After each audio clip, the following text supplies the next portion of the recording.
बच्चों, स्वागत है आप सभी का अपने चैनल हिंदी एकेडमी क्लास में।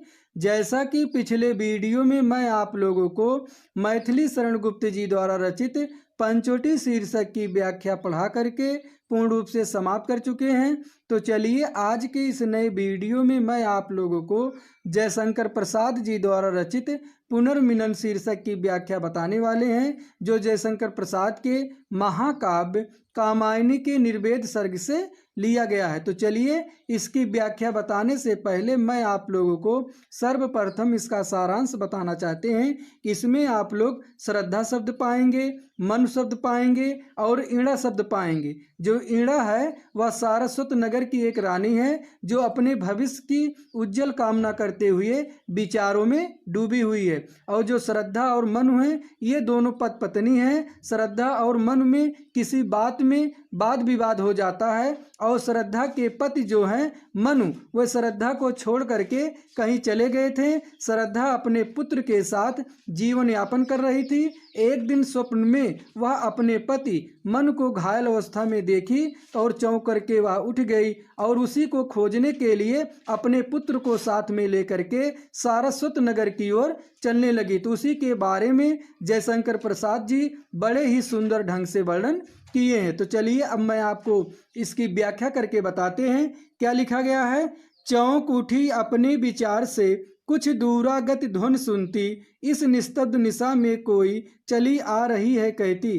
चौंक उठी, जो ईड़ा थी, जो अपने भविष्य की उज्जवल कामना करने के लिए विचारों में डूबी हुई थी, वह जब कुछ दूरागत ध्वन सुनती, जब कुछ दूर से आवाज सुनाई दिया तो वह जो है अपने विचारों में जो डूबी हुई थी वह चौंक कर उठ गई।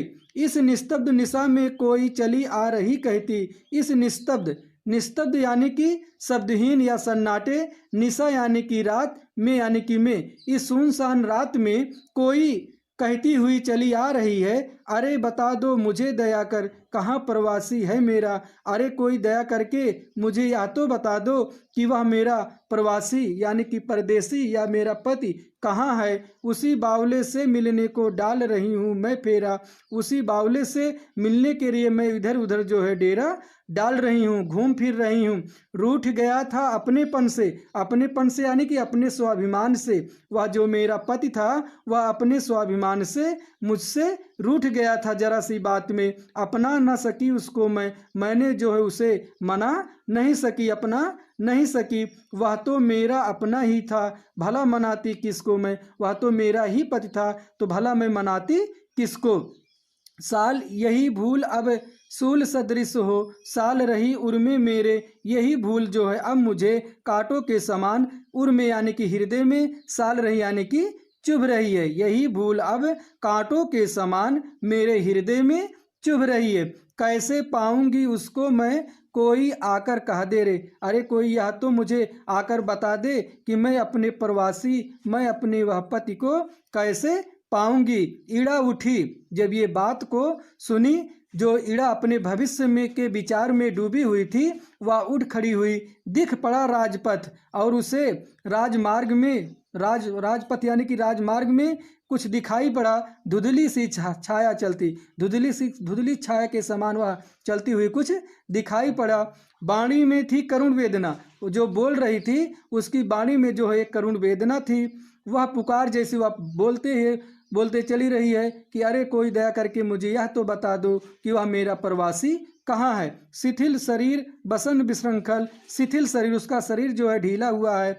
बसन यानी कि वस्त्र, विशृंखल यानी कि बिखरे हुए हैं और उसके वस्त्र जो हैं बिखरे हुए हैं। कबरी अधिक अधीर खुली, कबरी यानी कि चोटी, और उसकी जो चोटी है हवा के झोंकों से अत्यधिक खुल गई है। छिन्न पत्र मकरंद लुटी सी, जो मुरझाई हुई कली। छिन्न पत्र, छिन्न यानी कि जिसके पत्ते टूट गए हैं, मकरंद लुटी सी के समान वह दिखाई दे रही है। मुझे तो ऐसा लगता है जो मुरझाई हुई कली, वह एक मुरझाई हुई कली के समान दिख रही है। नौ कोमल अवलंब साथ में, वह किशोर उंगली पकड़े, वह अपने साथ में एक नए किशोर बालक यानी कि मानो को अपने साथ में लिए हुए है। वह किशोर उंगली पकड़े, वह किशोर बालक मानो अपनी माता का उंगली को पकड़े हुआ है। चला आ रहा मौन धैर्य सा वह मौन धारण किए हुए चला आ रहा है। अपनी माता को जकड़े, अपनी माता की उंगली को जकड़े हुए पकड़े हुए थके हुए थे दुखी बटोही। वे जो दोनों यात्री थे, बटोही यानी कि यात्री, वे दोनों दुखी थे और थके हुए थे। वे दोनों ही माँ बेटे, वे दोनों माँ और बेटे खोज रहे थे भूले मन को जो घायल होकर लेटे।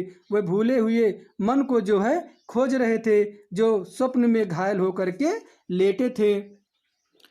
ईड़ा आज कुछ दर्बित हो रही दुखियों को देखा उसने। ईड़ा जब इन्हें दुखियों को देखा तो उसका जो हृदय था वह दर्बित हो रहा है, यानी कि पिघल रहा है। पहुंची पास और फिर पूछा, और वह दौड़ करके उनके पास पहुंची और फिर पूछने लगी, तुमको बिसराया किसने?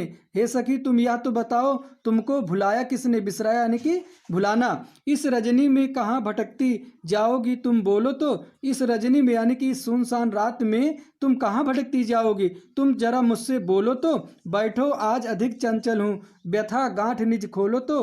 बैठो मेरे पास, आज मेरा मन बहुत दर्बित हो रहा है, व्यथा गांठ निज खोलो तो।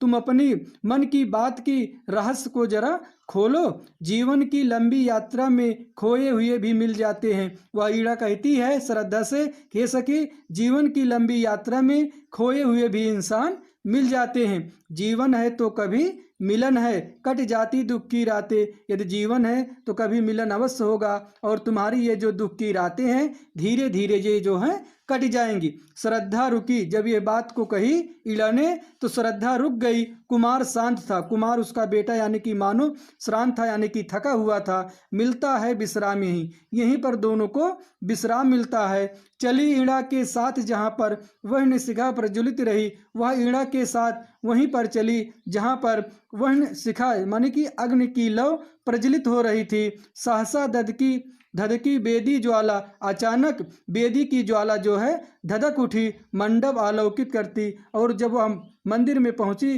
तो मंदिर जो है प्रकाशित हो गया। कामायनी देख पाई कुछ, पहुंची उस तक डग भरती। कामायनी जो है देख पा गई और वहाँ जो है डंग भरती हुई वहाँ पर के पहुँच गई। और वही मन घायल सचमुच तो क्या सच्चा स्वप्न रहा। जब वह मंदिर में अपने पति मन को घायल देखती है तो मन ही मन सोचने लगती है कि मेरा जो स्वप्न था क्या सच्चा रहा। आह प्राण प्रिय, यह क्या तुम यूं? वह सोचने लगी, अरे प्राण प्रिय, या तुम्हें क्या हो गया? खुला हृदय बन नीर बहा, और उसके नीर यानी कि पानी, लेकिन यहाँ पानी से तात्पर्य नहीं है, यहाँ जो है आंसू से तात्पर्य है। तो नीर यानी कि आंसू, उसका हृदय जो है खुल गया और उसके नेत्रों से जो है पानी के आंसू के रूप में बहने लगा। ईड़ा चकित, ईड़ा जो थी वह इस दृश्य को जब देखी तो वह क्या हो गई? चकित हो गई। श्रद्धा आ बैठी और श्रद्धा के पास आकर के बैठ गई। वह थी मन को सहलाती, वह अपने मन को जो है सहलाने लगी। अनुलेपन सा मधुर स्पर्श था, उसका जो सहलाना था एक अनुलेपन यानी कि लेपन सा मधुर स्पर्श था। व्यथा भला क्यों रह जाती थी, उसके शरीर में पीड़ा भला कैसे रह जाएगी। उस मूर्छित निर्वता में कुछ हल्के से स्पंद आए। उस मूर्छित निर्वतम जो मूर्छित होकर के सर लेटे हुए थे, उनके लेपन से जो है उसके शरीर में हल्के से फुर्ती आई, स्पंदन आई। आंखें खुली चार कोनों में, चार बिंदु आकर छाए, और उनके आंखें जो है खुल गईं और चारों कोनों में यानी कि उनके दो आंखें और इनके श्रद्धा के दो आंखें कोनों में प्रेम के चार बूंदे जो आकर के छा गए। उधर कुमार देखता ऊंचे, और उधर जो है कुमार यानी कि श्रद्धा का पुत्र जो मानो था, उधर जो है मंदिर मंडप वेदी को, और मंदिर मंडप वेदी को देख रहा है। यह सब क्या है? ये सब देखने में मुझे कैसे लग रहे हैं? नया मनोहर, या तो मूर्ति जो है मन को मोहने वाले हैं, सब देखने में मुझे बहुत ही अच्छे लग रहे हैं। उधर कुमार देखता ऊंचे, उधर जो श्रद्धा का पुत्र मानो था वह मंदिर मंडप वेदी को देख रहा था, और मन ही मन वह सोच रहा था, यह सब क्या है? या तो सब नए दिख रहे हैं, नया मनोहर, या तो मन को मोहने वाले हैं, मन को हरने वाले हैं। कैसे ये लगते जी को, जी यानी कि प्राण को, हृदय को या मन को, ये मेरे हृदय को या मन को कैसे लग रहे हैं? ये तो मेरे मन को लुभा रहे हैं। माँ ने कहा, अरे आ तुम भी देख, पिता हैं या पड़े हुए, तो माँ ने तेज से आवाज की कि बेटा इधर आओ, तुम भी देख लो, तुम्हारे पिताजी जो है यहाँ पड़े हुए हैं। पिता आ गया लो यह कहते उसके रोए खड़े हुए।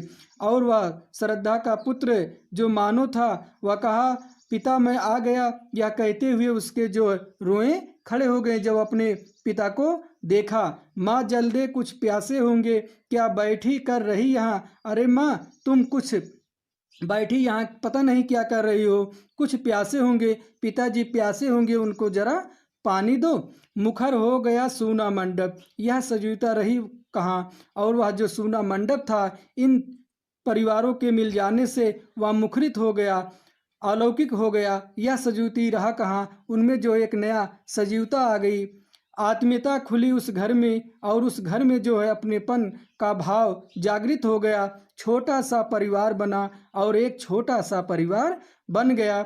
छाया एक मधुर स्वर, उस पर श्रद्धा का संगीत बना, और जो है श्रद्धा उस पर जो है एक मधुर संगीत का स्वर गूंज उठा, श्रद्धा का एक संगीत बन गया। तो बच्चों, जयशंकर प्रसाद जी द्वारा रचित पुनर्मिलन शीर्षक जो कामायनी के निर्वेद सर्ग से लिया गया है, यह पद्यांश की व्याख्या पूर्ण रूप से वियोग श्रृंगार से लेकर के संयोग श्रृंगार पर जो है खत्म हो जाती है। यदि आप लोग इसमें काव्य सौंदर्य लिखना चाहते हैं तो इसमें जो है भाषा जो है खड़ी बोली है, रस जो है वियोग श्रृंगार और संयोग श्रृंगार दोनों है, और गुण की बात की जाए तो प्रसाद एवं माधुर हैं।